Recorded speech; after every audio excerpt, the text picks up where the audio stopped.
अस्सलाम वालेकुम। मियां सैफुर रहमान हाज़िर खिदमत अपने YouTube channel fair and square के साथ।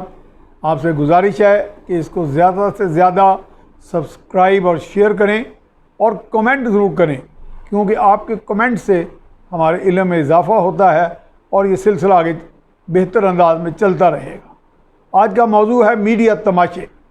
मैं कहता हूँ मीडिया तमाशे कम ना होंगे। हमारे यहाँ इतने सियासी मैदान में सियासी तमाशे नहीं हो रहे जितने मीडिया तमाशे हो रहे हैं। ये कौन कह रहा है? मीडिया का एक मीडिया पर्सन, यानी कि मैं, जिसने 36-37 साल सहाफ़त की, प्रिंट मीडिया से ज़्यादा देर मुंसलिक रहा और अब तक मुंसलिक हूँ।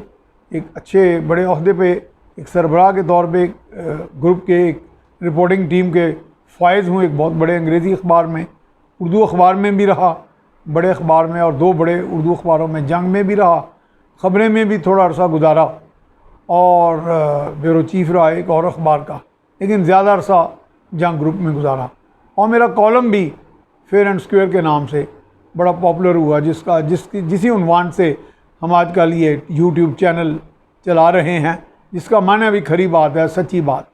तो सच्ची बात जो है, मैं वही कहता हूँ, सच्ची बात कहते कहते मीडिया और सच की में बाजी ले जाने की कोशिश में, जैसे फ़लाँ अखबार बाजी ले गया, फ़लाँ बाजी ले गया, फ़लाँ अखबार फ़लाँ पे बाजी ले गया, फ़लाँ चैनल ने ब्रेकिंग न्यूज़ दे दी, कहीं गाय का पाँव पे मोच आ गई तो ब्रेकिंग न्यूज़ बन।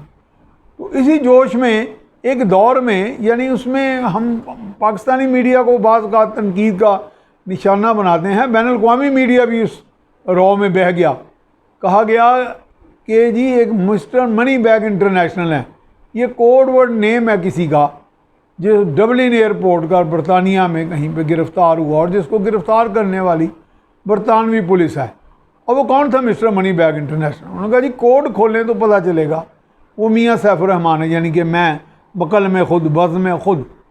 यानी कि आप तसव्वुर करें कि ये बड़ी पुरानी बात है, अब तो उसको 25-30 बरस बीत गए। तो मैं हमेशा समझता था कि ये BBC और ये टेलीग्राफ, स्टेटमैन, ये बड़े बड़े जो अखबार हैं, गार्डियन, ये बड़ा सच बोलते हैं, लेकिन वहाँ वो भी जज्बात की रौ में बह जाते थे और जितनी बात उनके सामने आती थी बग़ैर तस्दीक की, उसको सच समझते हुए आगे कन्वे कर देते थे कि ये सोचे समझे बगैर कि इसका किसी की ज़ात पे क्या इम्पैक्ट होगा, मेरे पे क्या इम्पैक्ट होना था। मैं तो मासवाए हंसने के, इसका मजाक बनाने के, और या मेरे जो करीबी अजीज़ जो जानते थे कि मैंने शायद शदरा लाहौर से आगे क्रॉस नहीं किया था, डबलिन एयरपोर्ट पे कहाँ चले जाना था, गालिबन मेरा पासपोर्ट भी नहीं था बना हुआ था, या वीज़ा को अप्लाई करना दरकिनार। तो ये इतनी बड़ा इल्ज़ाम भी लग गया, बड़ी बात भी हो गई। पाकिस्तानी मीडिया भी उस वक्त, उन दिनों इलेक्ट्रॉनिक मीडिया इतना मुतहरिक नहीं था, लेकिन जो भी मीडिया बचा कुचा मौजूद था उसने भी वो नकाली की उनकी, और वो ख़बर चला दी। फिर इस तरह को चाल शोबराज से तशबीह दे दी गई।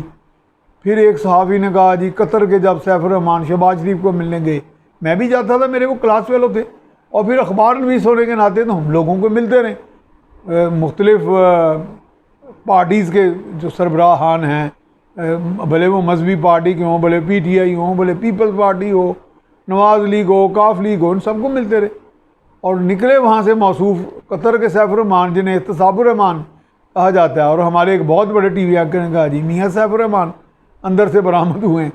बहरहाल ये जितने मुँह उतनी बातें। अब आजकल एक बात चल रही है, और आजकल, और फिर अब देखिए मीडिया की बात करते करते मुझे भारतीय मीडिया की याद आती है कि जी भारतीय मीडिया के बारे में हम कहते हैं जी बड़ा सच्चा खरा मीडिया है।